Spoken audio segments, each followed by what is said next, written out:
மாப்ள திருச்செந்தூர் கோபுரம் சாமி கும்பிடு. வாடா உள்ள போவோம். ஏய் நீ நினைக்கிற மாதிரி எல்லாம் திருச்செந்தூர் கோயிலுக்குள்ள போயிட்டு வர முடியாது, கஷ்டம். கும்பிடு. ஏய் நாங்கெல்லாம் திருப்பதிலேயே 12 மணி நேரம் நின்று பாலாஜி பாத்துட்டு வந்தவனுடா. வா. ஏய் அது வேற இது வேற மாப்ள. என்னத்த வேற, வாடா உள்ள போலாம். 1 hour later. ஐயோ மாப்ள முடியலடா, பின்னாடி வேற தள்ளுறானுங்கடா, காத்தோட்ட வேற இல்லையடா.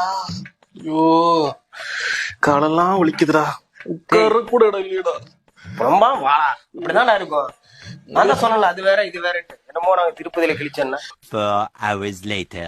மாப்ள 1 பாத்ரூம் வேற முட்டிக்கிட்டு வருதுடா. இன்னைக்கு எவ்வளவு நேரம் தான்டா ஆகும்? ஏய் சும்மா நொய்யு நொய் பேசிட்டே வராதா. நான் முதல்ல வெளியே நின்று கோபுரத்தை பார்த்து கும்பிட்டு போலான்னு சொன்னேன்ல, இவர் திருப்பதி போய் கிழிச்சாராமா.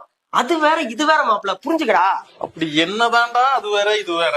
ஏய் திருப்பதியில 500 பேருக்கு அடைச்சு அங்க உட்கார்றதுக்கு இடம் கொடுத்து சாப்பாடு பாத்ரூம் எல்லா ஃபெசிலிட்டி பண்ணி தருவாங்களா, ஃபேன் முதல் கொண்டு இருக்கும். இங்க பாத்தியா இல்லையா, தமிழ்நாடு மாப்ள. இங்க கூட்டம் அதிகமாக லைனத்தை அதிகப்படுத்துவாங்க, மக்களுக்கு விசிட் எல்லாம் அதிகப்படுத்த மாட்டாங்க, புரியுதா? சரி மாப்ள இன்னைக்கு எவ்வளவு நேரம் ஆகும்? 2 hours only. 2 hours. ஒத்த நொடியிலதான் எனக்கு சித்தம் கலங்கிருச்சே.